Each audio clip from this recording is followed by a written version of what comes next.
Hi, it's Maria from Still Dreaming Homestead. Glad you're with me this evening. It's cold in here, so I put on my robe. So, we're going to continue reading in our book, Farmer Boy by Laura InglesWilder. And today's chapter is Springtime. Now, breakfast was eaten before dawn, and the sun was rising beyond the dewy meadows when Almanzo drove his team from the barns. Boy, they got up early.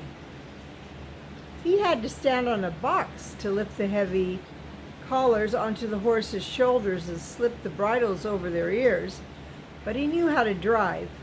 He had learned it when he was little. Father wouldn't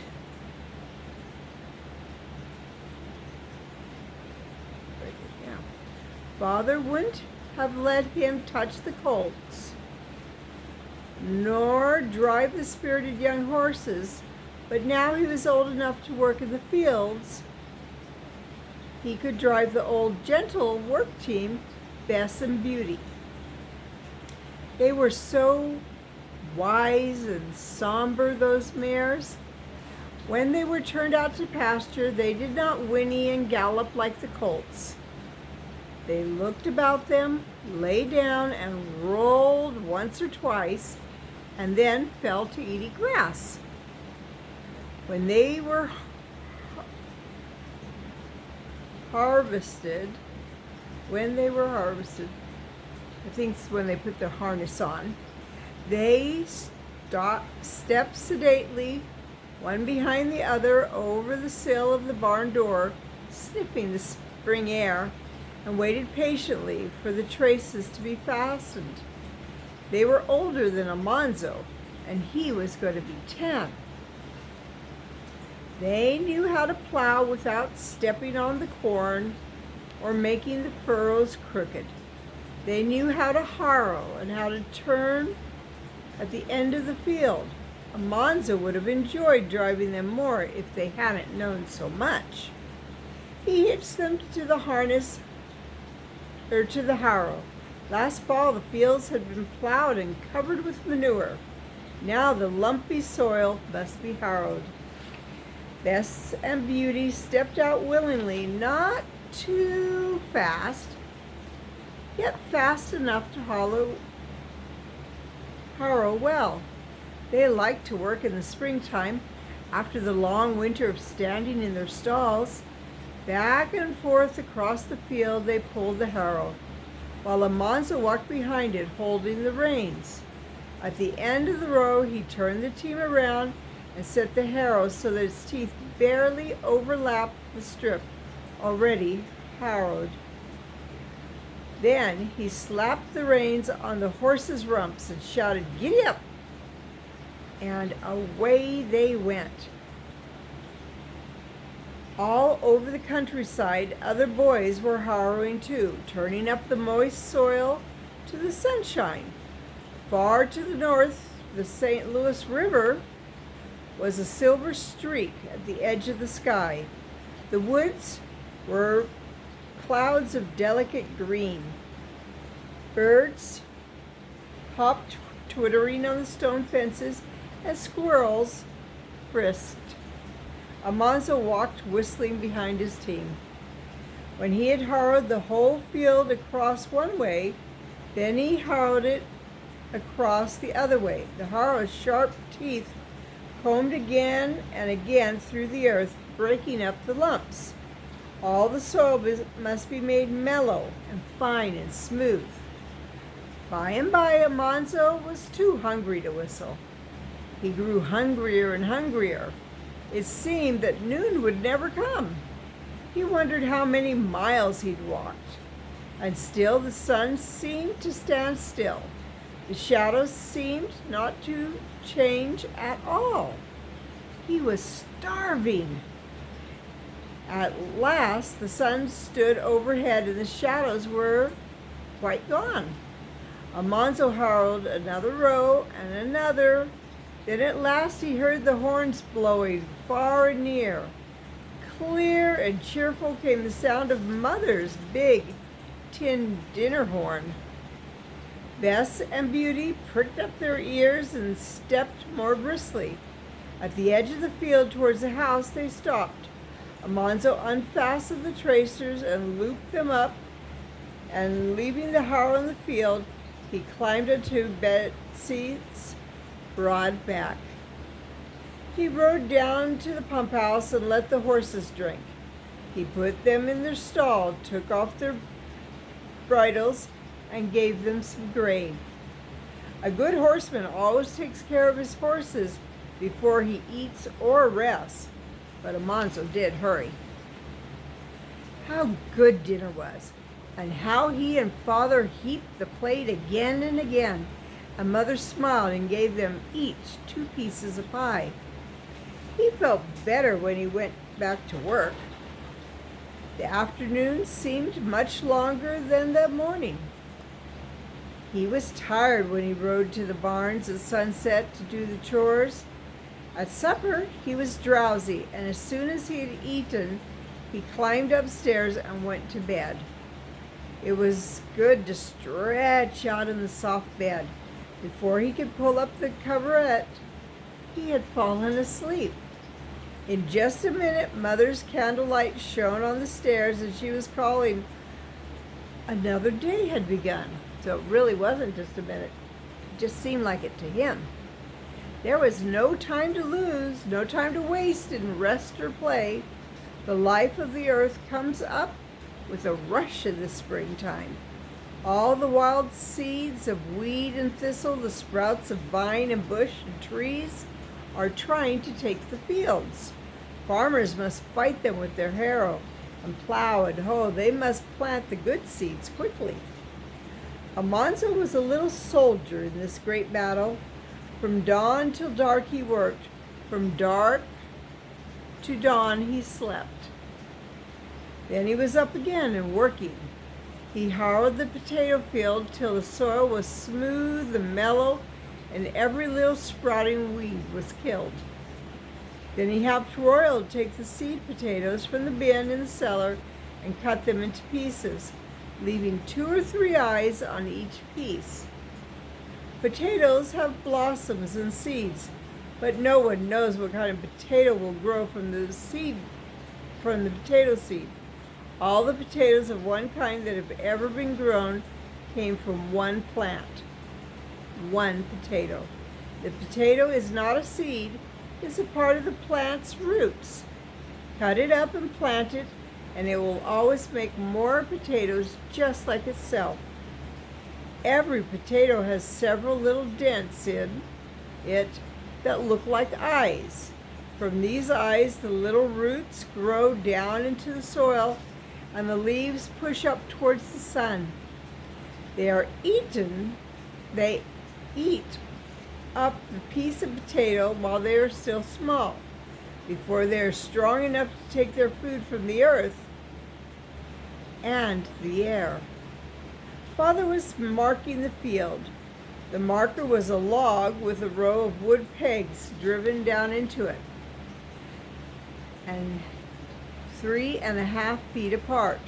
One horse drew the log crosswise behind him, and the pegs made little furrows or little ditches.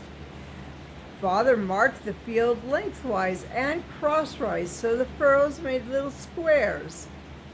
Then the planting began. Father and Royal looked at their hoses, and Alice and Almanzo carried pails full of pieces of potatoes. Almanzo went in front of Royal, and Alice went in front of Father, down the rows. At the corner of each square, where the furrows crossed, Almanzo dropped one piece of potato.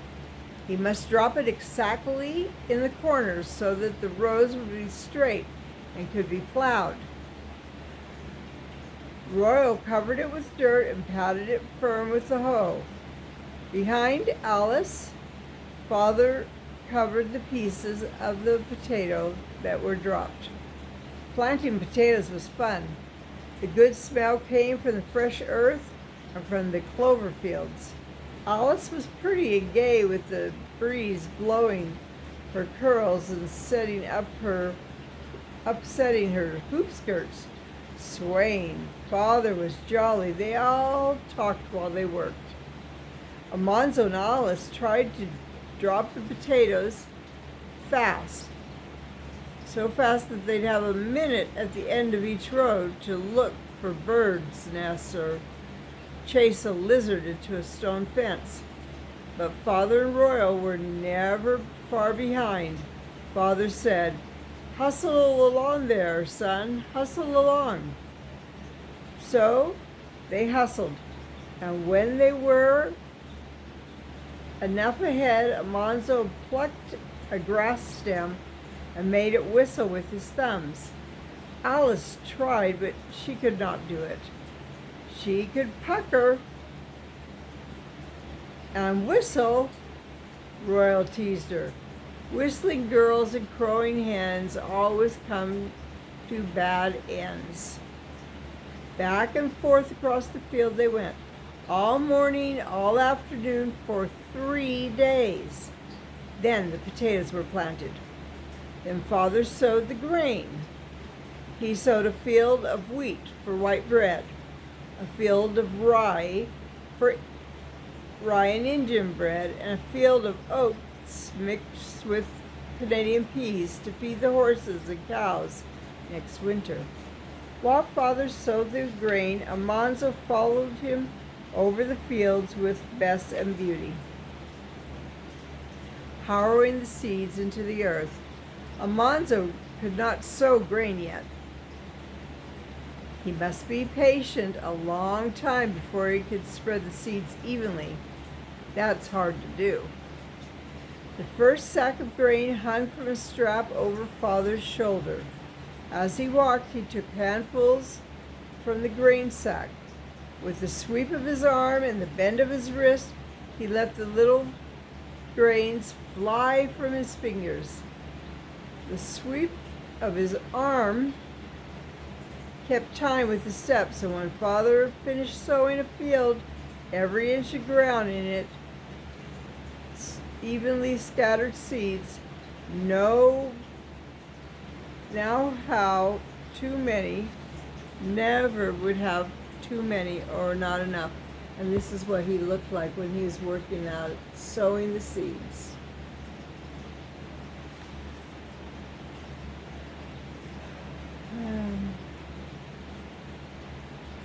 The seeds were too small to be seen on the ground, and you could not know how skillful a sower was till the seeds came up. Father told Almanzo, I'm getting dry. Father told Almanzo about a lazy, worthless boy who had been sent out to sow a field. This boy did not want to work, so he poured the seeds out of his sack and went swimming. Nobody saw him. Afterwards, he harrowed the field, and no one knew what he had done. But the seeds knew, and the earth knew, and when the boy had forgotten his wickedness, they told it. Weeds took that field. When all the grain was sowed, Almanzo and Alice planted the carrots. They had sacks full of the little red, round carrot seeds hanging from their shoulders, like Father's big seed sack. Father had marked the carrot field lengthwise with the marker whose teeth were only 18 inches apart. Almanzo and Alice, with the carrot seeds, went up and down the field, straddling, stepping over, one leg on one side, one on the other, the little furrows. Now the weather was so warm they could go barefoot.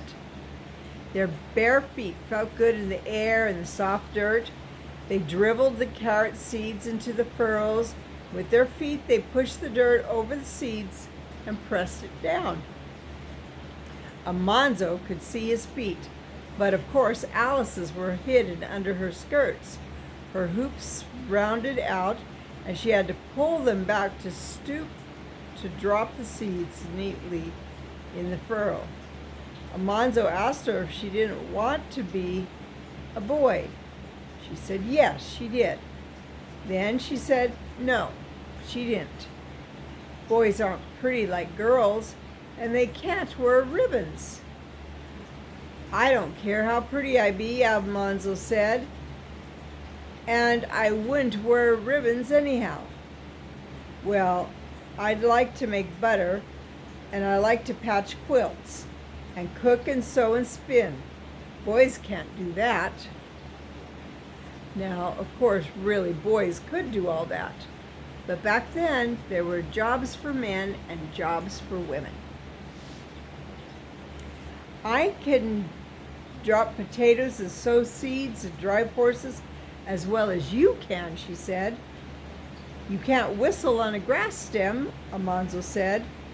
At the end of the row, he looked at the ash tree's crumpled new leaves and asked Alice if she knew when to plant corn. She didn't. So he told her corn planting time is when the ash leaves are as big as a squirrel's ears. How big a squirrel? Alice asked. Just an ordinary squirrel.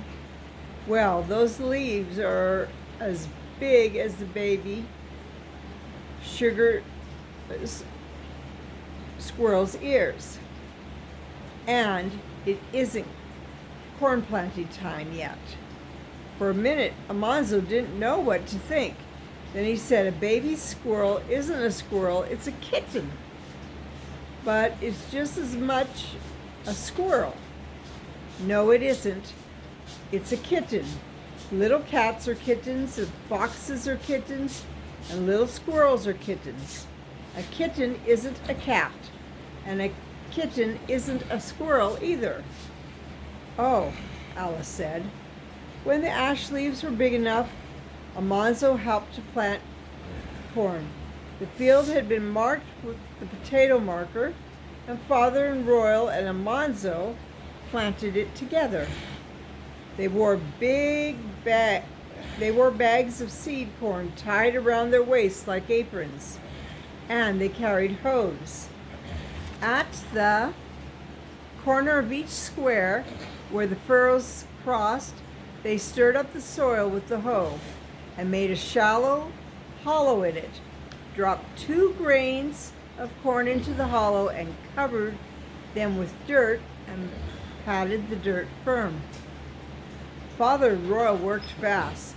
Their hands and their hoes made exactly the same movements every time. 3 quick slashes and a dab with the hoe, a flash of the hand, then a scoop and 2 pats with the hoe. And that hill of corn was planted. Then they made a quick stride forward and did it again. But Almanzo never planted corn before. He did not handle the hoe so well. He had to trot 2 steps where Royal and Father took one, because his legs were shorter. Father and Royal were ahead of him all the time. He could not keep up. One of them finished out his row each time so that he could start out even again.